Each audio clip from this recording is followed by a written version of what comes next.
ಎರಡನೇ ಮನೆಯನ್ನು ನಾವು ನೋಡ್ತಾ ಇದ್ದೇವೆ ಪ್ರಿಯರೇ. ಅದೇ ಲೂಕನ ಬರೆದ ಸುವಾರ್ತೆ 8ನೇ ಅಧ್ಯಾಯ 40ನೇ ವಚನದಲ್ಲಿ ನಾವು ನೋಡುವಾಗ ಅಲ್ಲಿ ಒಬ್ಬ ಅಧಿಕಾರಿ ಯೇಸು ಕ್ರಿಸ್ತನ ಬಳಿಗೆ ಹುಡುಕಿಕೊಂಡು ಬರ್ತಾ ಇದ್ದಾನೆ ಪ್ರಿಯರೇ. ಹಲ್ಲೆಲೂಯಾ. ಏನ್ ಮಾಡ್ತಾ ಇದ್ದಾನೆ? ಹುಡುಕಿಕೊಂಡು ಬರ್ತಾ ಇದ್ದಾನೆ. ಆ ಅಧಿಕಾರಿ ಹೆಸರು ಯಾಯೀರನು ಎಂಬುದಾಗಿ ನಾವು ನೋಡ್ತಾ ಇದ್ದೇವೆ. ಆ ಅಧಿಕಾರಿ ಯೇಸುವನ್ನ ಹುಡುಕಿಕೊಂಡು ಬರೋದಕ್ಕೆ ಕಾರಣ ಒಂದು ಇದೆ. ಯಾವ ರೀತಿಯಾಗಿ ಜಕ್ಕಾಯಿ ಯೇಸುವನ್ನು ನೋಡಬೇಕಂತೇಳಿ ಹುಡುಕಿಕೊಂಡು ಹೋದನು, ಆ ಜಕ್ಕಾಯಿನ ತನಗೆ ಬೇಕಾಗಿರ್ತಕ್ಕಂಥ ಮಾನಸಾಂತರವನ್ನು ರಕ್ಷಣೆಯನ್ನು ಸಂಪಾದನೆ ಮಾಡಿಕೊಂಡ ಈ ಯಾಯೀರನೆನ್ನುವಂಥ ವ್ಯಕ್ತಿ ತನ್ನ ಈಗ ಇರುವಂಥ ಒಬ್ಬೇ ಒಬ್ಬ ಮಗಳು 12 ವರ್ಷದ ಮಗಳು ರೋಗದ ಒಂದು ಸುಳುವಿನಲ್ಲಿ ಸಿಲುಕಿಕೊಂಡವಳಾಗಿ ಬಲಹೀನಳಾಗಿ ಜೀವಿತದ ಕೊನೆಯ ಕ್ಷಣದ ಅವಧಿಯಲ್ಲಿ ಆಕೆ ಜೀವಿಸ್ತಾ ಇದ್ದಾಳೆ. ಹಲ್ಲೆಲೂಯಾ. ಈ ವೈದ್ಯರು ಕೈ ಬಿಟ್ಟಿದ್ದಾರೆ. ಎಲ್ಲ ಬಲಹೀನತೆ ಎನ್ನುವಂಥದ್ದು ಆಕೆಯನ್ನು ಆವರಿಸಿದೆ.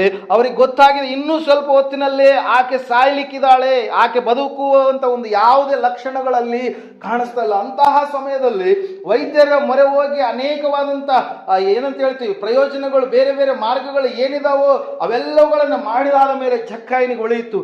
ಯೇಸು ಸ್ವಾಮಿ ಅಂತೆ ಆತನ ಅದ್ಭುತ ಮಾಡ್ತಾನಂತೆ. ಒಂದು ಅದ್ಭುತಕ್ಕಾಗಿ ನಾನು ಸ್ವಾಮಿಯನ್ನು ಕಾಣೋದಕ್ಕೆ ಹೋಗೋಣ ಎಂಬುದಾಗಿ. ಹಲ್ಲೆಲೂಯಾ.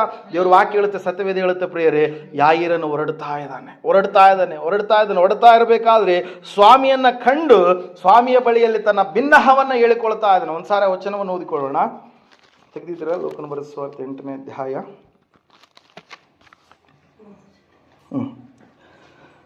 40ನೇ ವಚನ.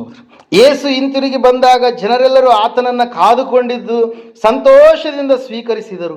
ಆಗ ಸಭಾಮಂದಿರದ ಅಧಿಕಾರಿಯಾದ ಯಾಯೀರನೆಂಬ ಒಬ್ಬ ಮನುಷ್ಯನು ಬಂದು ಯೇಸುವಿನ ಪಾದಗಳಿಗೆ ಬಿದ್ದನು. ಹೆಚ್ಚು ಕಡಿಮೆ 12 ವರ್ಷದವಳಾದ ಅವನ ಒಬ್ಬಳೇ ಮಗಳು ಏನಂತೆ ಸಾಯುವವಳಾಗಿದ್ದ ಕಾರಣ ಆತನನ್ನು ತನ್ನ ಮನೆಗೆ ಬರಬೇಕೆಂದು ಬೇಡಿಕೊಂಡನು.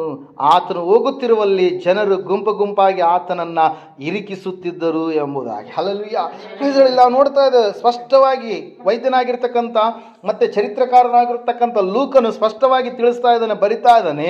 ಯೇಸು ಸ್ವಾಮಿಗೋಸ್ಕರವಾಗಿ ಕಾಯುವಂತ ಗುಂಪಿನಲ್ಲಿ ಒಬ್ಬ ವ್ಯಕ್ತಿ ಇದ್ದಾನೆ ಪ್ರಿಯರೇ. ಆತನ ಯಾರ್ರೀ? ಯಾಯೀರನು. ಹಲ್ಲೆಲೂಯಾ. ಅವನು ಏನಂತ ಹೇಳ್ತೀವಿ, ದೇವರಲ್ಲಿ ಭಯಭಕ್ತಿ ಉಳ್ಳಂತ ವ್ಯಕ್ತಿಯಾಗಿ, ಒಂದು ಏನಂತ ಹೇಳ್ತೀವಿ ಸಭಾಮಂದಿರದ ಒಬ್ಬ ಅಧಿಕಾರಿಯಾಗಿ ಆತನು ಜೀವಿಸ್ತಾ ಇದ್ದಾನೆ. ಅಲ್ಲಿ ನಾವು ನೋಡುವಾಗ ಸತ್ಯವೇದ ಈ ರೀತಿಯಾಗಿ ಹೇಳ್ತಾ ಇದೆ ಸ್ಪಷ್ಟವಾಗಿ. ಏನಂತ ಹೇಳಿ ಅಂತಂದ್ರೆ, ಅವನಿಗಿರುವಂತ ಒಬ್ಬೇ ಒಬ್ಬ ಮಗಳು ಸಾಯುವಳಾಗಿದ್ದ ಕಾರಣ ಯೇಸುವನ್ನ ತನ್ನ ಮನೆಗೆ ಬರಲೇಬೇಕೆಂದು ಆತನ ಏನ್ ಮಾಡ್ತಾ ಇದ್ದಾನಂತೆ? ಬೇಡಿಕೊಳ್ತಾ ಇದ್ದಾನೆ. ಬೇಡಿಕೊಳ್ಳೋದಕ್ಕಿಂತ ಮುಂಚಿತವಾಗಿ ಯೇಸುವಿನ ಪಾದಗಳಿಗೆ ಆತನ ಏನ್ ಮಾಡ್ತಾ ಇದ್ದಾನೆ? ಬೀಳ್ತಾ ಇದ್ದಾನೆ. ಅಂದ್ರೆ ಏನ್ರಿ? ಯಾರ ಪಾದಗಳಿಗೆ ಯಾವಾಗ ನಾವು ಬೀಳ್ತೀವಿ ಹೇಳ್ರಿ? ಸಾಮಾನ್ಯವಾಗಿ ಆಲೋಚನೆ ಮಾಡೋಣ. ಯಾವಾಗ ಹೇಳ್ರಿ? ಎಲ್ಲ ಕಡೆ ಸಾಕಾಗಿರುತ್ತಾ, ಅವ್ರ ಬಳಿ ಕೆಲಸ ಆಗುತ್ತೆ ಅಂತೇಳಿ ಅಂದುಕೊಂಡಂಥ ಸಮಯದಲ್ಲಿ ನೇರವಾಗಿ ಹೋಗಿ ಏನು ಮಾಡ್ತೀವಿ ನಾವು? ನಿಮ್ಮ ಮುಂದೆ ಅಪ್ಪ, ನಿಮ್ಮನ್ನ ಬಿಟ್ಟು ನಮ್ಮನ್ನು ಯಾರು ಕೂಡ ಪಾರು ಮಾಡೋದಕ್ಕೆ ಸಾಧ್ಯ ಇಲ್ಲ. ನಿನ್ನ ಬಿಟ್ಟು ಮತ್ತೆ ಯಾರು ಕೂಡ ನಮ್ಮನ್ನು ಉಳಿಸೋದಕ್ಕೆ ಸಾಧ್ಯ ಇಲ್ಲ. ನಮ್ಮ ಮೇಲೆ ಬಂದಿರತಕ್ಕಂಥ ಈ ಒಂದು ದೊಡ್ಡದಾಗಿರ್ತಕ್ಕಂಥ ಈ ಒಂದು ಸಮಸ್ಯೆಯಿಂದ ನಮಗೆ ಪರಿಹಾರವನ್ನು ಕೊಡುವಂಥವ್ರು ನಿನ್ನ ಬಿಟ್ಟು ಮತ್ತೆ ಯಾರಿಲ್ಲಪ್ಪ, ನಿನಗೆ ಎಲ್ಲ ವಿಷಯ ಗೊತ್ತು ಎಂಬುದಾಗಿ ತಿಳಿದು ಯಾವಾಗ ಹೇಳ್ರಿ? ಯಾವ ವ್ಯಕ್ತಿಗೆ ಎಲ್ಲವೂ ಗೊತ್ತಿರುತ್ತೋ ಆ ವ್ಯಕ್ತಿಯ ಬಳಿಗೆ ಹೋಗಿ ಏನು ಮಾಡ್ತೀವಿ ನಾವು? ಪಾದಗಳಿಗೆ ಬಿದ್ದಂಥ ಸಮಯದಲ್ಲಿ, ಅಂದರೆ ನಮ್ಮೆಲ್ಲ ಮನವಿಗಳನ್ನು ಹೇಳಿಕೊಂಡು ನಾವು ಸಂಪೂರ್ಣವಾಗಿ ನಮ್ಮನ್ನು ನಾವು ಅವರಿಗೆ ಶರಣು ಹೋದಂಥ ಸಮಯದಲ್ಲಿ ನಾವು ಅವರಿಂದ ಏನಾಗ್ತೀವಿ ರೀ? ಪಾಸಿಟಿವಿಟಿಯನ್ನು ನಾವು ಕಂಡುಕೊಳ್ಳೋದಕ್ಕೆ ಸಾಧ್ಯ ಆಗುತ್ತಿಲ್ಲ. ನಾವು ನೋಡ್ತಾ ಇದ್ದ ಸತ್ಯವೇದ ಹೇಳ್ತಾ ಇದೆ, ಯೇಸುವೆ ನೀನೇ ನನ್ನ ಶರಣು, ನೀನೇ ನನ್ನ ದುರ್ಗನು, ನೀನೇ ನನ್ನ ಕೋಟೆಯು, ಬಂಡೆಯು, ಜೀವವು, ಕೇಟವು ಎಲ್ಲವೂ ನೀನೇ. ಇಷ್ಟುವರೆಗೆ ಎಲ್ಲ ಕಡೆಗೆ ನಾನು ಸುತ್ತಿ ಬಂದಿದ್ದೇನೆ, ಎಲ್ಲಿಯೂ ಕೂಡ ಪ್ರಯೋಜನ ಇಲ್ಲ. ಆದರೆ ಈಗ ನಿನ್ನ ಪಾದಗಳ ಬಳಿಗೆ ನಾನು ಬಂದಿದ್ದೇನೆ, ನನಗೊಂದು ಅದ್ಭುತವನ್ನ ಮಾಡು. ಹಲ್ಲೆಲೂಯಾ. ನನ್ನ ಮಗಳ ವಿಷಯದಲ್ಲಿ ಒಂದು ದೊಡ್ಡದಾದಂಥ ಅದ್ಭುತವನ್ನ ಮಾಡು ಎಂಬುದಾಗಿ ಯಾಯೀರನು ಬಿದ್ದಂಥ ಸಮಯದಲ್ಲಿ ನಾವು ನೋಡ್ತಾ ಇದ್ದೇವೆ. ಜನರು ಗುಂಪು ಗುಂಪಾಗಿ ಇರುಕಿಸ್ತಾ ಇದ್ರಂತೆ. ಅಂದ್ರೆ ಬಹಳ ಗುಂಪಿನ ಜನರು ಯೇಸು ಸ್ವಾಮಿಗೋಸ್ಕರವಾಗಿ ಕಾಯ್ತಾ ಇದ್ದಾರೆ. ಹಲ್ಲೆಲೂಯಾ.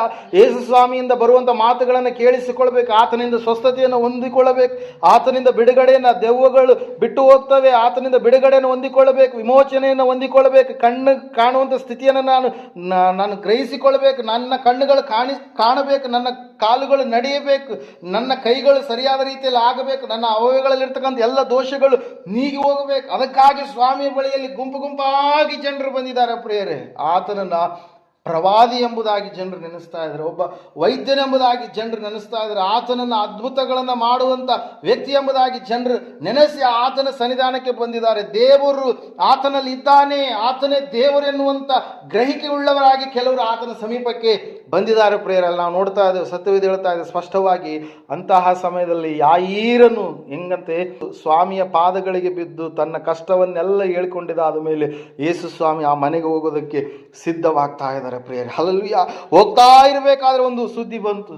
ಅಧಿಕಾರಿಯ ಕಡೆಯವನು 49ನೇ ವಚನದಲ್ಲಿ ನಾವು ನೋಡ್ತಾ ಇದ್ದೇವೆ, ಇನ್ನೂ ಮಾತಾಡುತ್ತಿರುವಲ್ಲಿ ಸಭಾಮಂದಿರದ ಅಧಿಕಾರಿಯ ಕಡೆಯವನೊಬ್ಬರು ಬಂದು, ನಿನ್ನ ಮಗಳು ಸತ್ತಳು, ಗುರುವಿಗೆ ತೊಂದರೆ ಕೊಡಬೇಡ ಅಂದನು. ಆದರೆ ಯೇಸು ಅದನ್ನು ಕೇಳಿ ಅವನಿಗೆ, ಅಂಜಬೇಡ, ನಂಬಿಕೆ ಮಾತ್ರ ಇರಲಿ, ಆಕೆ ಬದುಕುವಳು ಎಂದು ಉತ್ತರ ಕೊಟ್ಟನು ಎಂಬುದಾಗಿ. Hallelujah, praise the lord.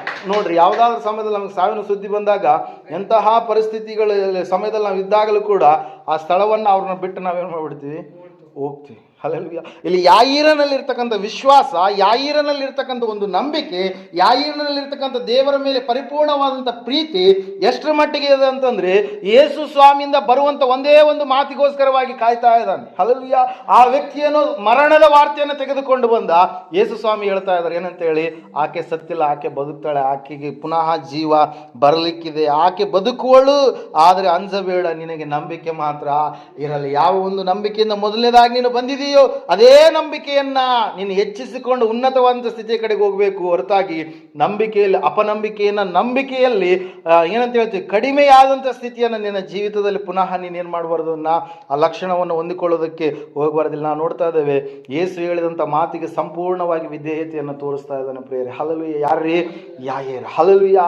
ಕಾರಣ ಒಂದೇ ಪ್ರಿಯರೇ, ಯೇಸುವಿನಲ್ಲಿ ಏನು ಇದೆ, ಅದ್ಭುತ ಯೇಸು ಸ್ವಾಮಿ ಮಾಡ್ತಾನೆ. ಯೇಸು ಸ್ವಾಮಿ ನನ್ನ ಮನೆಗೆ ಬಂದರೆ ನನ್ನ ಮಗಳು ಖಂಡಿತವಾಗಿ ರೋಗದಿಂದ ಬಿಡುಗಡೆಯನ್ನು ಹೊಂದಿಕೊಳ್ತಾಳೆ, ನನ್ನ ಮಗಳು ಸತ್ತಂತ ಮಗಳು, ನನ್ನ ಮಗಳಿಗೆ ಜೀವ ಬರುತ್ತೆ ಎಂಬುದಾಗಿ ಆ ಒಂದು ಸಮಯದಲ್ಲಿ ಯಾಯೀರ ಪರಿಪೂರ್ಣವಾಗಿ ನಂಬ್ತಾ ಇದ್ದಾನೆ, ವಿಶ್ವಾಸ ಇಡ್ತಾ ಇದ್ದಾನೆ. ನಾವು ನೋಡ್ತಾ ಇದ್ದೇವೆ, ತರುವಾಯ ಆತನು ಆ ಮನೆಗೆ ಹೋಗಿ ಪೇತ್ರನು, ಯೋಹಾನನು, ಯಾಕೋಬನು, ಆ ಹುಡುಗಿಯ ತಂದೆ ತಾಯಿಗಳನ್ನು ಇಷ್ಟು ಮಂದಿ ಎನ್ನೇ ಹೊರತು ಬೇರೆ ಯಾರನ್ನೂ ತನ್ನ ಸಂಗಡ ಒಳಕ್ಕೆ ಬರಗೊಡಲಿಲ್ಲ. ಜನರೆಲ್ಲರೂ ಕಿಕ್ಕಿರಿದು ಬಿಟ್ಟಿದ್ದಾರೆ, ಅರಸ್ತಾ ಇದ್ದಾರೆ, ಕಿರಿಸ್ತಾ ಇದ್ದಾರೆ. 12 ವರ್ಷ, ಇನ್ನೊಂದು 2-3 ವರ್ಷ ಆದರೆ ನಿನಗೆ ಮದುವೆ ಮಾಡಿಕೊಡ್ತಾ ಇದ್ದೆ, ಇರುವಂಥ ಒಬ್ಬೇ ಒಬ್ಬ ಮಗಳು ಸತ್ತೋಗ್ಬಿಟ್ಲು, ಏನೆಲ್ಲ ಮಾತುಗಳು, ವಾದ್ಯಗಳನ್ನು ಬಾರಿಸುವಂಥವ್ರು ಏನೆಲ್ಲ ಮಾಡ್ತಾ ಇದ್ದಾರೆ. ಯೇಸು ಸ್ವಾಮಿ ಹೇಳ್ತಾ ಇದ್ದಾರೆ, ಆ ಸ್ಥಳಕ್ಕೆ ಹೋಗಿ ಮಗಳು ಸತ್ತಿಲ್ಲ, ಆಕೆ ನಿದ್ದೆ ಮಾಡ್ತಾ ಇದ್ದಾಳೆ ಅಂತೇಳಿ. ಹಲ್ಲೆಲೂಯಾ.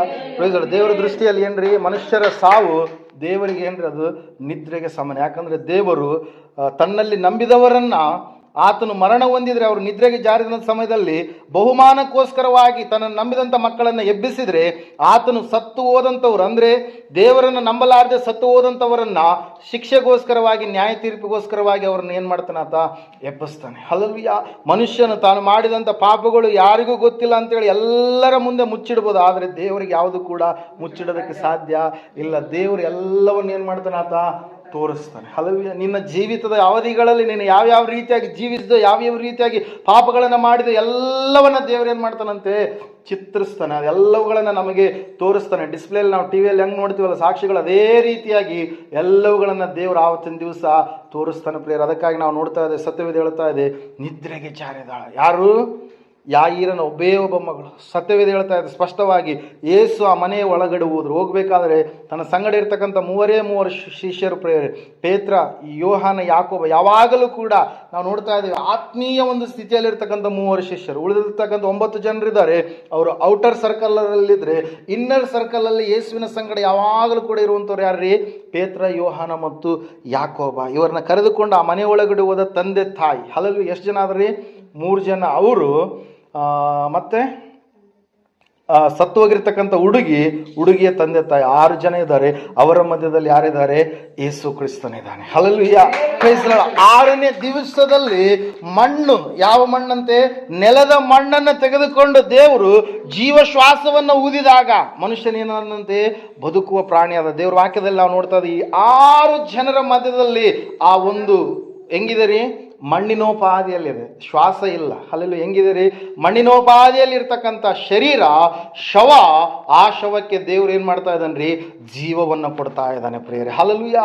ಆತನು ಯಾವಾಗ ಮಗಳೇ ಎದ್ದೇಳು ಎಂಬುದಾಗಿ ಆ ಮಗುವಿನ ಕೈಯನ್ನು ಹಿಡಿದ್ರು, ಆತನ ಬಾಯಿಂದ ಬಂದಿರತಕ್ಕಂಥ ಆ ಮಾತು ನೇರವಾಗಿ ಜೀವಶ್ವಾಸವಾಗಿ ಮಾರ್ಪಟ್ಟು ಆ ಮಗಳು ಎದ್ದಳು. ಆ ಮಗಳನ್ನ ಕೈ ಹಿಡಿದು ಎಬ್ಬಿಸಿ ಸ್ವಾಮಿ ಹೇಳ್ತಾ ಇದ್ದಾರೆ, ಇವಳಿಗೆ ಏನು ಮಾಡ್ರಿ? ಉಣ್ಣೋದಕ್ಕೆ ಊಟವನ್ನ ಕೊಡಿರಿ ಎಂಬುದಾಗಿ. ಹಲ್ಲೆಲೂಯಾ. ದೇವರು ವಾಕ್ಯ ಹೇಳುತ್ತೆ, ಸತ್ಯವೇದ ಹೇಳುತ್ತೆ, ಯೇಸು ನಿನ್ನ ಮನೆಗೆ ಬರುವಾಗ ಮೊದಲನೇದಾಗಿ ರಕ್ಷಣೆ ಬಂದ್ರೆ, ಎರಡನೇದಾಗಿ ನಿನ್ನ ಮನೆಗೆ ಬರುವಾಗ ದೇವರು ಅದ್ಭುತವನ್ನ ಮಾಡ್ತಾನೆ. ಆ ಮನುಷ್ಯರು ಮಾಡುವಂಥ ಅದ್ಭುತಗಳಲ್ಲ, ದೇವರು ಮಾಡುವಂಥ ಅದ್ಭುತಗಳು. ಅವುಗಳನ್ನು ನಾವು ಅನುಭವಿಸಿದವರಿಗೆ ಮಾತ್ರ ಗೊತ್ತಿರುತ್ತೆ, ಅನುಭವಿಸಲಾರದೆ ಗೊತ್ತಾಗೋದಕ್ಕೆ ಸಾಧ್ಯ ಇಲ್ಲ. ದೇವರು ಯಾವ ಮಾರ್ಗದ ಮೂಲಕವಾಗಿ ನಾವು ನಡೆಸ್ತಾ ಇರ್ತಾನೋ, ದೇವರು ಯಾವ ಮಾರ್ಗದ ಮೂಲಕವಾಗಿ ಸಮಸ್ಯೆಗಳು ಬರುವಂಥ ಸಮಯದಲ್ಲಿ ನಾವು ಅಂದ್ಕೊಳ್ತಾ ಇರ್ತೀವಿ, ಯಾಕಪ್ಪ ಈ ಒಂದು ಮಾರ್ಗ ನನ್ನಲ್ಲಿ ಬರ್ತಾ ಇದೆ, ಇಂತಹ ಒಂದು ಸಂಕಷ್ಟ ಸಮಸ್ಯೆ ನನಗೆ ಬರ್ತಾ ಇದೆ ಅಂತೇಳಿ ನಾವು ಅಂದ್ಕೊಳ್ಳುವಾಗ ಆ ಮುಂದೆ ಇರ್ತಕ್ಕಂಥ ಆಶೀರ್ವಾದವನ್ನ ನಾವು ಹೊಂದಿಕೊಂಡಾಗ ನಾವು ಅಂದ್ಕೊಳ್ತೀವಿ. ಏನಂತೇಳಿ ಅಂತಂದ್ರೆ, ಅಯ್ಯೋ ಒಂದು ವೇಳೆ ಆ ಮಾರ್ಗದಿಂದ ನಾವು ಬರಲಾರದೆ ಇದ್ದಿದ್ರೆ ಇಂತಹ ಸ್ಥಾನಕ್ಕೆ ನಾವು ಬರೋದಕ್ಕೆ ಸಾಧ್ಯ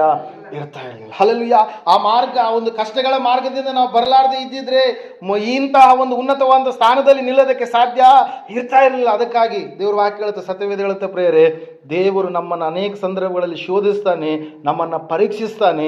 ನಾವೇನಾಗಿರಬೇಕು?